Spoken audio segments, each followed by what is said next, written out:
Hello again, welcome to another bulb log video garden diary walk. It's a cool day, temperature still in single figures, and there's a threat of rain and that, so I thought I'd just come out and do a bit to see. We're in a transition. This is a group of just the pink Erythronium revolutum, the first of the revolutums to come, but be so much more of that to come, and it's sharing the garden here with the creamy Corydalis malcensis and the Adenothera down here, the ground covers, and of course there's primroses and cowslips and the various hybrids in between starting to flower as well now. Out here I love the way the plants escape from the bed, and if you come down you can see all the Erythroniums that are seeding out of the bed into the paths.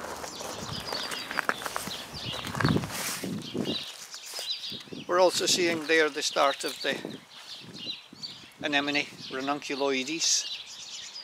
You can see the Eranthus have gone over, most of the snowdrops and leucodiums are just about all gone over.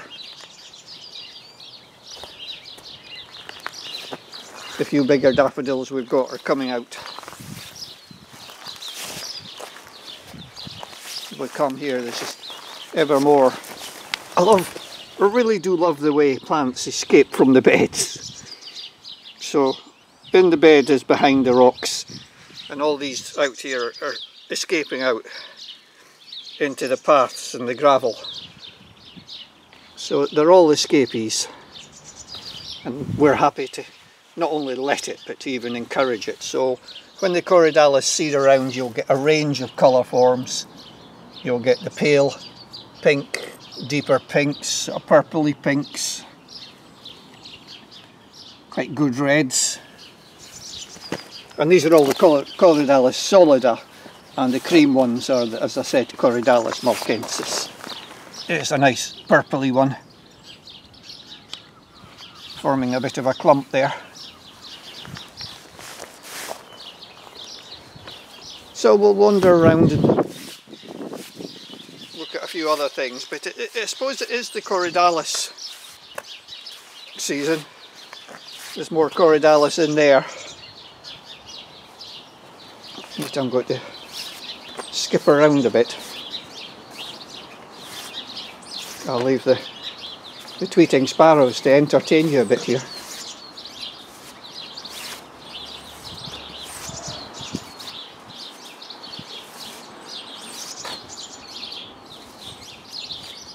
So approaching one of the slab beds. The weather's really done for this axe is a wee bit not flowered so well this year. This little one here, all that area is not flowered, so I do tend to find that they quite often take a year of semi-rest where they don't flower so freely, and then up they pop again.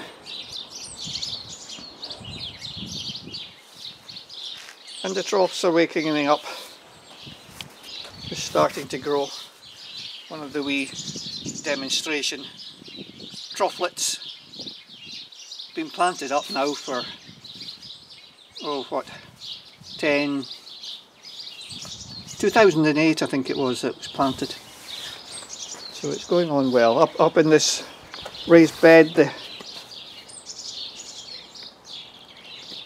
the Eranthus guinea golds have gone over here on the sunny side. It's the wee Narcissus cyclaminius. There's some anemone ranunculoides coming out.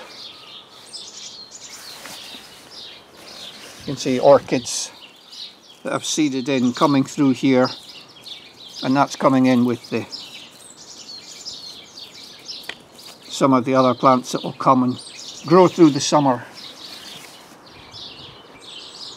and flower in the late summer and into the autumn. So I'll just come round to one of the little erythronium beds where there's all sorts of other things in.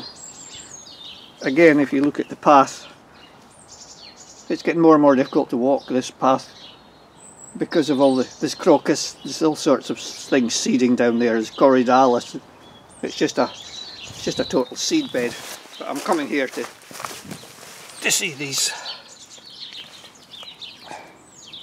The erythronium hendersoni, always one of the earlier ones to pop up and flower. So these are in the baskets, so there's one there. There's another one here that's not quite out yet. Down here we can see the first of the Erythronium sibiricums. That whole complex coming through.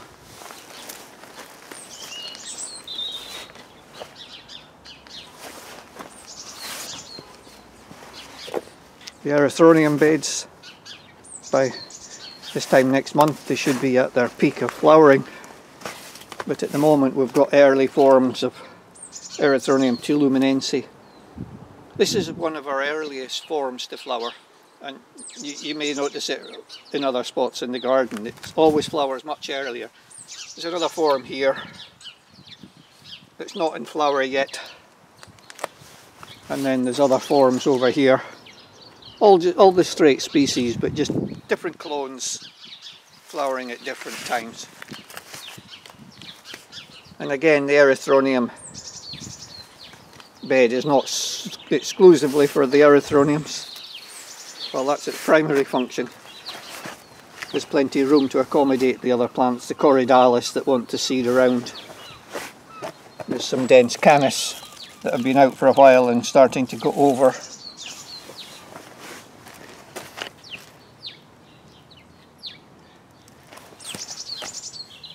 More of the Corydalis. And then down to the wee bed at the side of the path. The concrete landscape now covered in moss completely, so that everything that's in here now is seeding, self-seeding. Here's interestingly, down here is a group of Erythronium dense canis that will have seeded down from seed dropped from this basket here. It's just dropped down there and growing there. And there you can see the mix with hepaticus. Hepaticus seeding everywhere, which is really nice.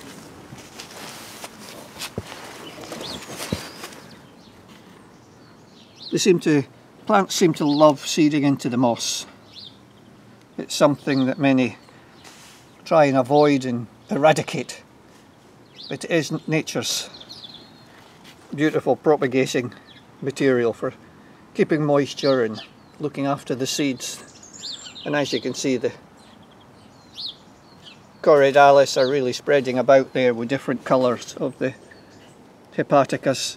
There's dark ones, pale ones, and here's this one flowered early on. There's the leaves just starting to come out, and of course by the time these leaves get really going, and from the other ones, the Corydalis will die back, go back underground. Pale, almost pink.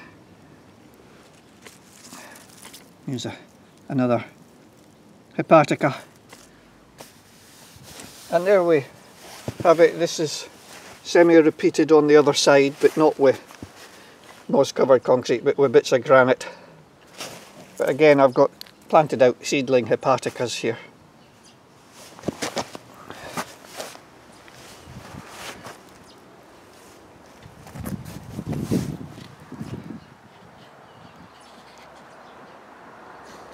The Fritillaria imperialis, they're coming up nicely. I hope they do okay this year. For the last 2 years in a row, when they've been coming up, they've been blasted either by a freezing storm where they got frozen and blasted, or just by gale force winds that blew them flat onto the ground. So far they're doing not too badly. Having said that, I can see one stem in there that's been broken or bent, because we did have some wind a wee while ago. So, but the majority are going to do fine. And then those ones that are not flowering this year, they should build up enough to flower for next year.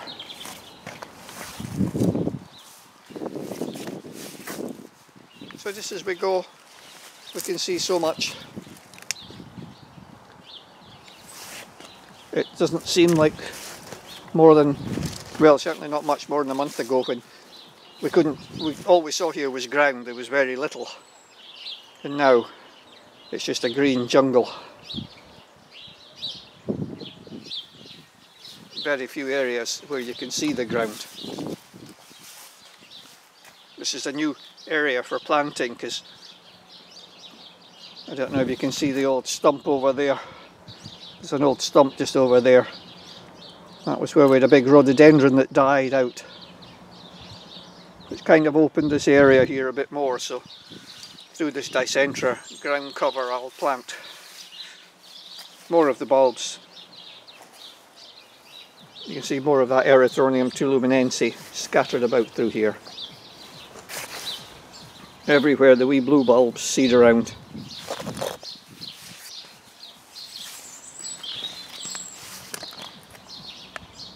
The cardamine or cardamine, however you want to say it, a heterophylla I think.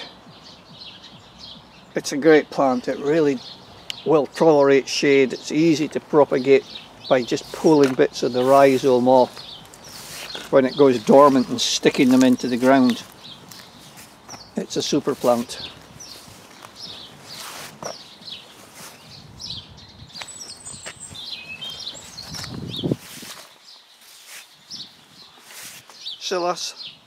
Scilla rosenis do well up in this bed.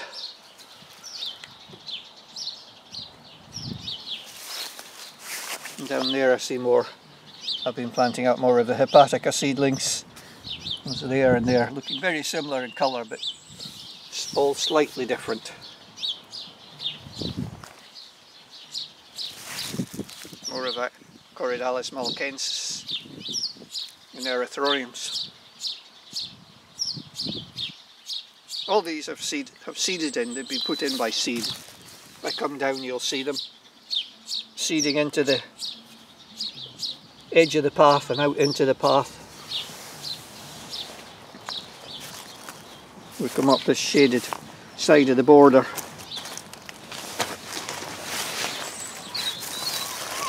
Got anemone. This is the cross between Nemorosa and Ranunculoides. This is cross pallida. And I'm just seeing here there's a lily of some kind getting up through the side of the bed here. There's trillium seedlings. Again coming out into the path, look at them. There's a whole mass of trillium seedlings.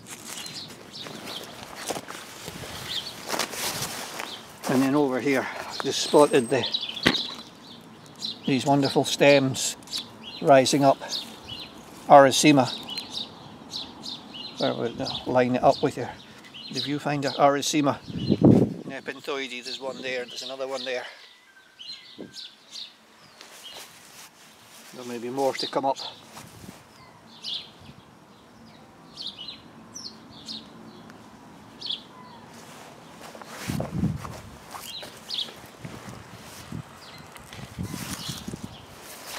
Because it's just so much fun, this kind of gardening, because I don't have to go out in the wild and explore. I can explore the garden, so I never know what's going to appear. Here's between the paving slabs, these very typical Erythroniums. There are some things I don't want to grow here. Here's an aconite. I've just pulled the leaf off, but take that out. I won't allow the aconites to grow here because they get too tall and it's not what you want in the middle of your path. One thing having to step over an Erythronium or a crocus or a Eranthus, but stepping over a giant aconite is not the best.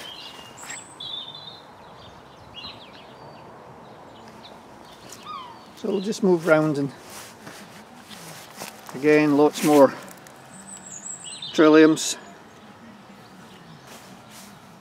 And where there's trilliums there'll be seedlings under there.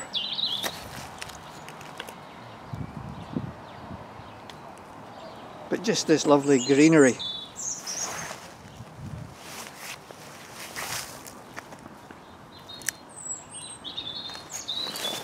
Down through here more of the cardamom. There's a nice bit of the nice creamy buttercup, creamy one.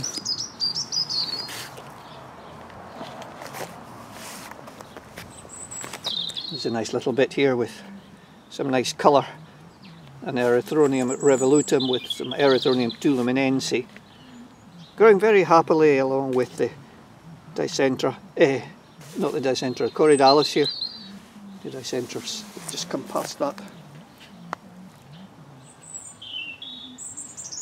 More of the same really. More trilliums. Mandragora.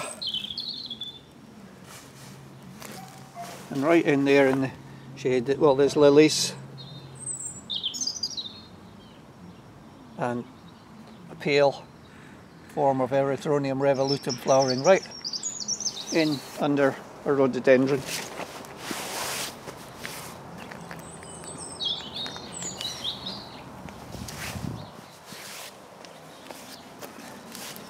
Coming up, I've really missed this bed at its best with the guinea gold. It's just, flowers have just really gone over in this last few days. But if you go to my bulb log number 4 for this year, coming, that will be published next week, you'll see it in its glory, because I was taking pictures of it and featuring it.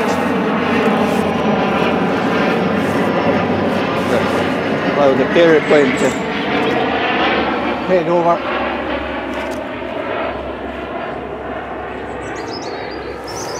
So this is wee Corydalis and everything in here. These are the trilliums, pseudotrilliums rivalis, just starting to come out.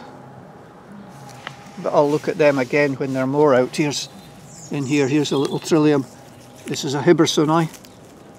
You'll note the Hibbersoni the leaves haven't got a stem, so there's no petiole, whereas with the rivalis they have, which may well be part of the reason why they've now put that into pseudotrillium, although I'm in the habit of calling it trillium and it's difficult to get out of that. Narcissus cyclaminius popping up everywhere. I'm also seeing the first of the Erythronium sibiricum complex coming up in here.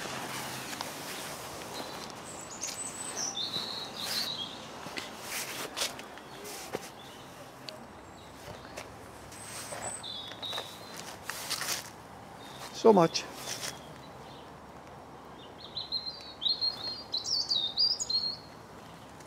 Ramonda's looking really good at this time of year. Nice and hydrated.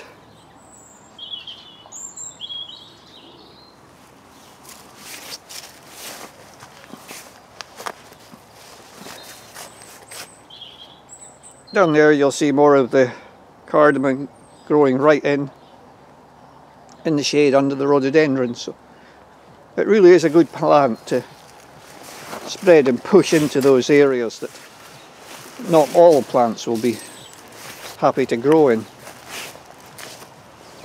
Down here, mass of leaves of the wee... Oh, what have I done? Pushed the zoom button by accident. Erythronium sibiricum complex, and the mass of these wee leaves are the Erythronium americanum. The single non-flowering leaves always come up first before the twin leaves, but then you'll find some that will have 2 leaves. I just see some here. This one's got caught up in a leaf there. 2 leaves and then you'll get a flower.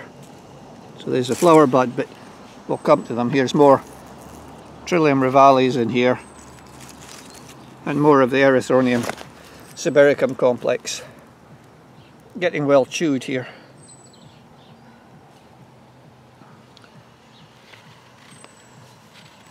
But as always, if you look in there, there's anemones coming up. There's seedlings galore.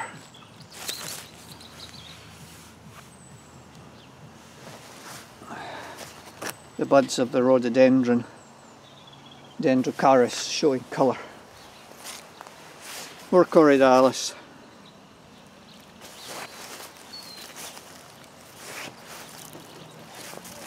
Up here, nice fat seed pods on the Erythronium caucasicum, and a nice crop of seedlings from previous years. And here we've got a little colony coming, again we'll look at later, just coming through. Trillium hibbersoni.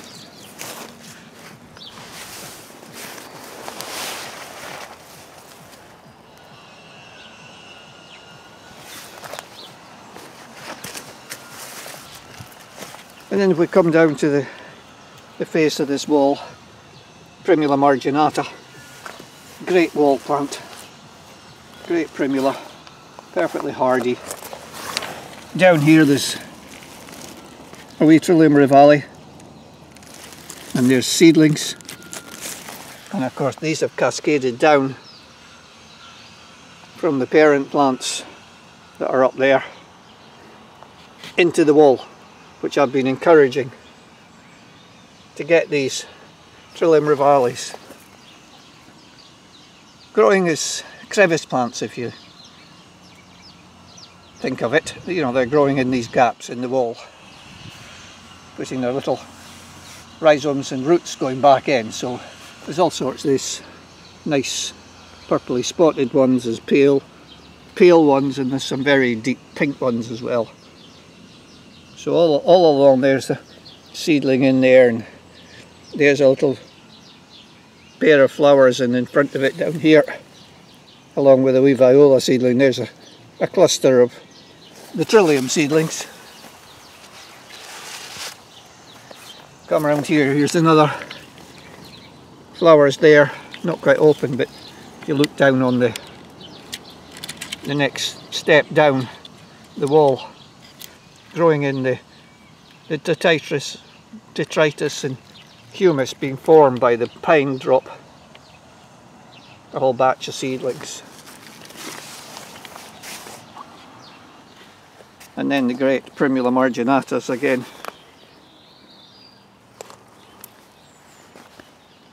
All along the ground are the Erythroniums, which we'll come back to and probably feature in the next video. But again, it's the Corydalis that stick out the good colour. And up here there's another good cluster of the wee Trillium rivali growing in the wall, along with Erythroniums that have also seeded in there.